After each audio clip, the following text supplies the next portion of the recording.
The free agency floodgates have opened for Philadelphia, as the Birds went on a little spending spree at the Dollar General looking for some discounted veterans with starting potential, although the actual potential of the Birds' most recent signing is a lot higher than people realize.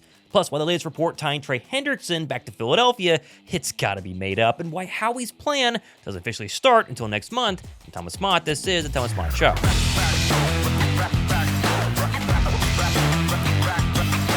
Well, all was quiet at the NovaCare complex this week until Howie decided to fire up the checkbook and dish out some new deals, making a flurry of one-year signings on both offense and defense. And if you weren't confused so far at the Birds' plans this offseason, I think they just became crystal clear. Also, I'm less than 500 subscribers away from giving away this signed Zach Bond mini helmet once we hit 90K. And to sweeten the deal, on today's show, if this one hits 70,000 views, any person who drops a like, is subbed, and leaves a comment below is going to be entered to win this Eagles Super Bowl hoodie. Now, by now, you've seen Philadelphia's first free agent move that happened late last night when they gave former Packers running back AJ Dillon a one-year contract to come compete for the backup job behind Saquon Barkley, which, if we're being honest, it's a pretty sweet gig to have. Like, this offensive line, plus the ability to run at defenses in the fourth quarter that are already gassed from Saquon, sign me up for that one. But this signing is part of a grander theme that you're going to see on my show today. There's zero guarantee Dillon really even makes the roster because Howie is very much into, at least right now, low-risk, high-reward guys for super cheap this offseason. Now, sure, when you think AJ Dillon, you're probably thinking of 2022 AJ Dillon, who had 7 rushing touchdowns and 186 carries in what was a very good Packers backfield. What you're probably not thinking about is the fact that Dillon only had 2 touchdowns and averaged almost a full yard less per carry in 2023, and then missed basically the entire past season with a neck injury. And if a former solid bruiser running back with an injury history signing to Philadelphia in a one-year deal sounded familiar,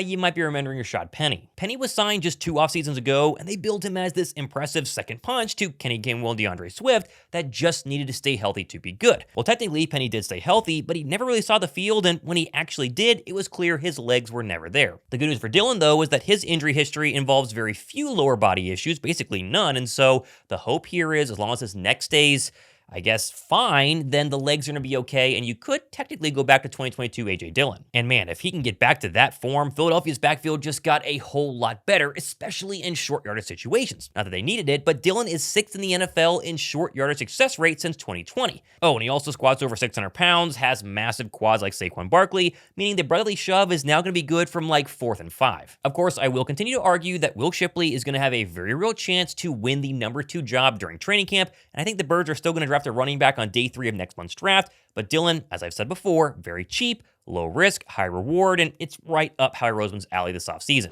Also, I want to give a massive shout out to the sponsor for today's video, Kitsch. Kitsch sent over some of their rice water, protein shampoo, and conditioner solid bars, and my wife and I have absolutely loved them because not only do they help repair damaged hair follicles, but are completely free of parabens, phthalates, silicons, and artificial fragrances. Plus, the self-draining soap dish is an absolute must for every shower. And yes, you heard me right, these are not shampoo bottles with liquid shampoo, they are shampoo soap bars. I have never used these, but trust me, they work absolutely fantastic, leave my hair feeling extremely clean, healthy, and looking great. And right now, viewers of my show can use my code THOMAS at checkout to get 25% off site-wide, which makes their shampoo and conditioner bars less than $25. Plus, Kitsch has a lot more than just hair care. They have products for skincare, awesome sleep accessories, and a whole lot more. Okay, so let's say you tried the solid shampoo bar, the solid conditioner bar, you absolutely love them, use my promo code THOMAS. If you want to save even more money, well, just set your order to auto ship via a subscription, and boom, you get even more savings. All you gotta do, go down below in the description box, somewhere down below me right now, click the link, and use my promo code THOMAS at checkout to save 25% off your first order. And then try out the rice water shampoo or the rice water conditioner, plus they have a lot of great body wash products as well, of course in bar form. Give them a try. Trust me, you're going to absolutely love them. Next, Philadelphia shelled out yet another 1 year, right around $2 million contract this afternoon to now former Raider and Browns tight end Harrison Bryant. And of course, Bryant is under the magic age of 27 and spent 4 years with the Browns and 1 with the Raiders last season. Although during his time in Vegas, he had just 9 catches behind superstar rookie Brock Bowers. What can we expect from Bryant? Well, he's more of a blocking tight end, also massive. He's 6'5", weighing in over 230 pounds, so great for Saquon's running lanes, but clearly not a Dallas Goedert replacement move. Simply someone the Birds thought could come in and compete for a tight end roster spot once training camp hits. And Roseman wasn't done, signing former Patriot and chief pass rusher Josh Uche to a 1-year contract early Thursday morning for, wait for it, simply $1.75 million this season.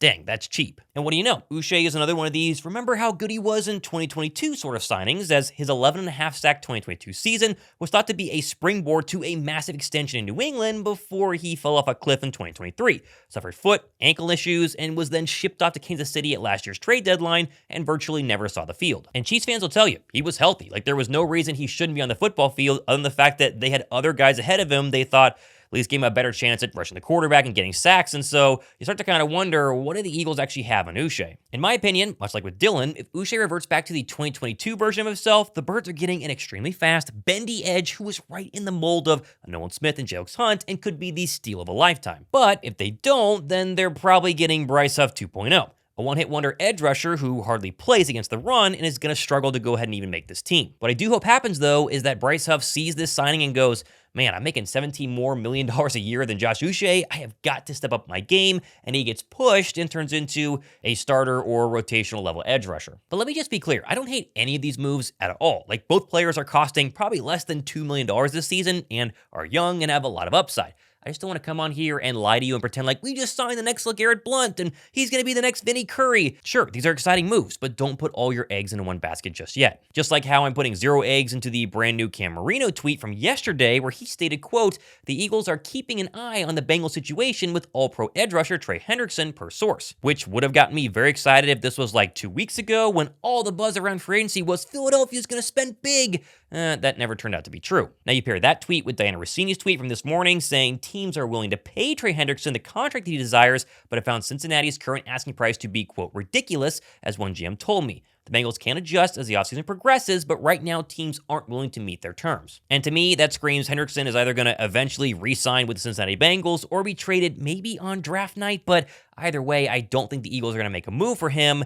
I'd put the actual probability at less than 5%, especially since Philadelphia's estimated free cap space after their 2 moves the past couple of days is right around $20 to $25 million a year. Trey Hendrickson is going to want to get not only traded, but immediately signed to a $35-40 million a year deal, so the math is not mathing. I know Howie Roseman could work it out, but this whole idea of Philadelphia is waiting in the wings for Trey Hendrickson, I'm just not buying it. I mean, if Philadelphia really wanted to spend big on an edge, why not just re-sign Josh Sweat at, say, $19.2 million a year, nearly half of what Hendrickson is going to cost, instead of waiting out hopes that you trade away a first-round draft pick and then give Hendrickson $40 million a year. Now, sure, I could be wrong, and I've seen this whole theory that Philadelphia's been quiet in free agency because they've been waiting on Myles Garrett at first and now have pivoted to Trey Hendrickson, and that's where they're going to spend all their money, which, I wouldn't say no to. I like Trey Hendrickson, 17.5 sacks the past 2 seasons, but it's just not fair for me to come on here and be like, oh, rumors of Trey Hendrickson, it's probably going to happen, when in reality, at this point in the offseason, it's definitely not. I think Philadelphia's offseason plans really became crystal clear the past 24 hours.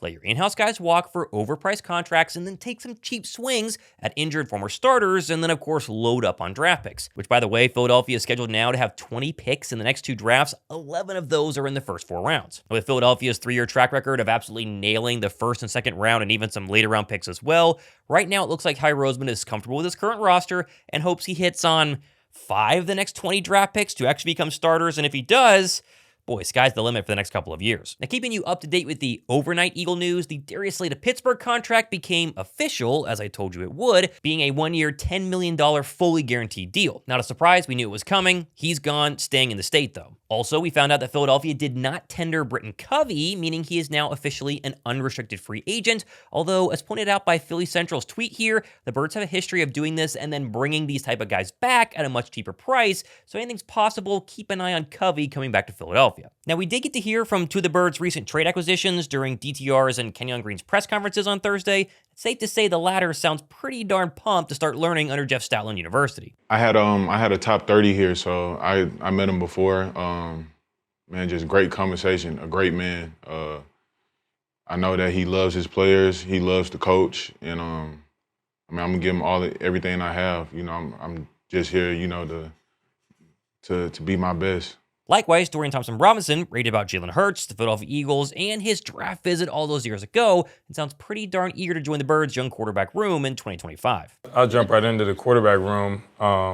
I've crossed paths with Jalen a few times. He's worked with a chess mentor of mine and Seth Mikowski, so we have a little bit of familiarity there. I'll have to ask him a bit about chess when I get into the room, and if he wants to play a couple games or two. So And then me and Tanner are in the same quarterback class in high school. So I've known Tanner for a while now, and I've been able to really admire his game. Obviously, I played him in the Pac-12 when he was at Stanford, so I've been able to follow Tanner for a while. Now, of course, just because Philadelphia's made 2 moves doesn't mean they're done. They still do have at least $20 million in cap space. They could sign somebody an hour from now, a day from now, a week from now. We will cover it all here on the channel, so be sure to go ahead and subscribe, notification bell as well, and always know I'm trying to keep you guys up to date as quickly as possible, but stuff changes, and that's what the live shows are for. So, as always, we'll go ahead and make sure we stay up to date on that. I'm Thomas Mott, hanging out on a Thursday. This has been the Thomas Mott Show.